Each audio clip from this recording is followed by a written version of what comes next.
Sekarang kodrat dan irodat kita tidak mempunyai sayap, maka kita tidak punya apa? Kita tidak bisa terbang. Kodrat irodat kita, tubuh kita tidak bisa tidak sekeras batu, maka kita nggak kebal.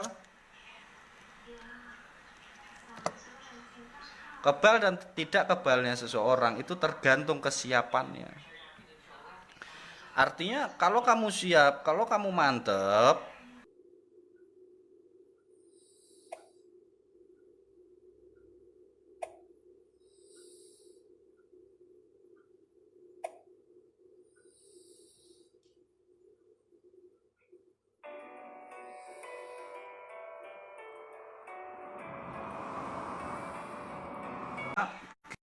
gembleng terus batin kita.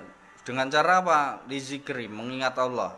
As-sholatu daimun, sholat yang nggak berkekalan masa. Kita lagi duduk begini, kita zikir Allahu Allah Allah Allah dalam hati.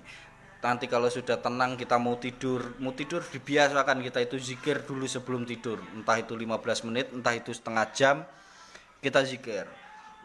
Kalau tata cara kemarin sudah ada di video sebelumnya ya. Sebelumnya sudah ada tata cara yang minggu kemarin. Itu tata cara duduk, tata cara apa terserah. Nah itu kita pelajari itu. Allah, Allah, Allah, kita zikir aja. Apakah harus Allah zikir? Tidak, terserah sampean mau zikir apapun boleh. Mau kalau kita doa kita pengen dikabul ya zikir ya mujib ya mujib ya mujib, supaya hati kita dilembutkan ya kita zikir ya latif ya latif ya latif, biar kita nggak jadi orang yang bokek, kita zikir ya rojak ya rojak ya rojak, terserah sampean. Karena kulitullah awitur rahman aina mata tawfalul asmaul husna, panggil aku dengan nama Allah atau Ar-Rahman atau nama apa saja yang kamu senangi. Jadi apapun yang kamu senangi, mau Allah boleh, Ar-Rahman boleh, ya Latif boleh, ya Rojak boleh, terserah. Ada lagi teman-teman yang ditanyakan?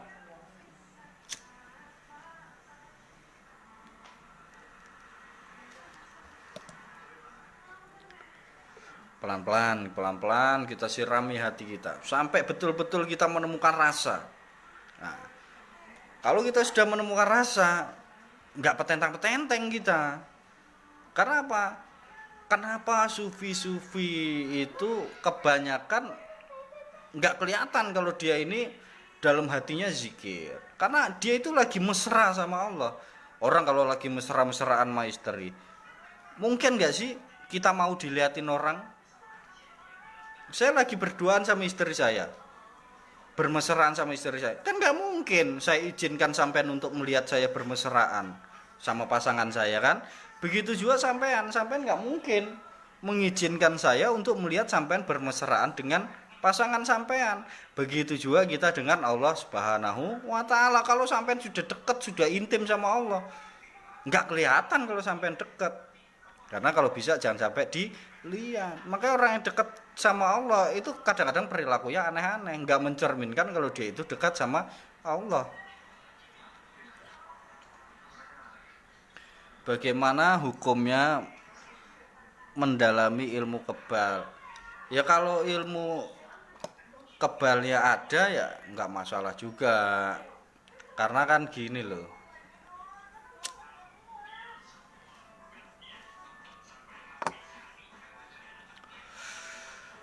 kita bisa bergerak.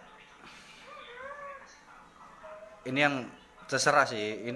Ini ya, mau sampean mendalami ilmu kebal, mau mendalami ilmu pelet, mendalami ilmu apa, kalau bagi saya nggak masalah. Cuma ini hanya sekedar wacana saja. Kita ini bisa bergerak, wayang ini kan bisa bergerak karena adanya dalang. Dia bisa bicara, dia bisa mendengar, dia bisa bergerak gitu. Itu kan karena dalang yang main. Nah, wayang ini nggak tahu lakonnya apa, skenarionya apa, dia harus bergerak seperti apa, nggak tahu. Pokoknya diem aja, ikut aja si dalang. Nah, kalau si wayang ini nanya sama dalang, loh kok saya jadi lakonane Petro, kok saya jadi lakon, berarti wayang ini menentang si dalang, menentang, melanggar skenarionya dalang. Begitu juga kita dengan Allah Subhanahu wa Ta'ala. Kalau kita sampai ada ngedumel sama Allah Subhanahu wa Ta'ala, terus kita tanya kenapa, berarti kita melanggar kodrat dan irodatnya. Nah, kita pikir kembali, kira-kira manusia itu kan dikodratkan sama Allah Subhanahu wa taala tidak sekeras batu. Manusia dikodratkan sama Allah Subhanahu wa taala tidak mempunyai sayap. Maka manusia itu nggak bisa terbang. Kalaupun manusia itu bisa terbang, ya tetap nggak sejago burung, nggak sejago Raja Wali. Nah, yang terbang apa? Manusia. Manusia itu yang terbang ilmunya, tapi dirinya itu tidak terbang. Nah, sekarang kodrat dan irodat kita tidak mempunyai sayap, maka kita tidak punya kita tidak bisa terbang. Kodrat irodat kita, tubuh kita tidak bisa tidak sekeras batu, maka kita nggak kebal. Kebal dan tidak kebalnya seseorang itu tergantung kesiapannya. Artinya kalau kamu siap, kalau kamu mantep, ya kamu akan bisa kebal secara tiba-tiba. Tapi kalau nggak siap, ya percuma. Mendalami ilmu yang macam-macam nggak kebal. Semua yang penting mental dan keberanian kita. Contoh seperti ini. Ini bara ya. Dan ini menyala.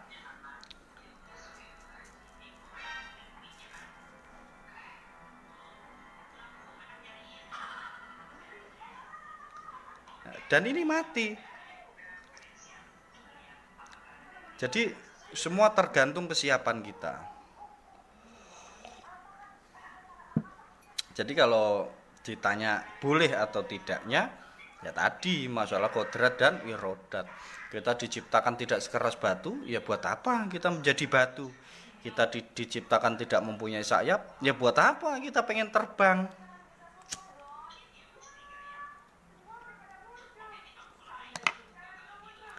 Tapi saya pernah dengar cerita ada yang bisa terbang, ada. Ya nggak apa-apa kalau sampean sudah melihat dan menyaksikan dengan mata kepala sendiri, ya silakan belajar, tidak masalah. Yang penting udah ngelihat dengan mata kepala sendiri, yakin mantep, ya nggak apa-apa, silakan belajar. Tapi kalau katanya, ya jangan.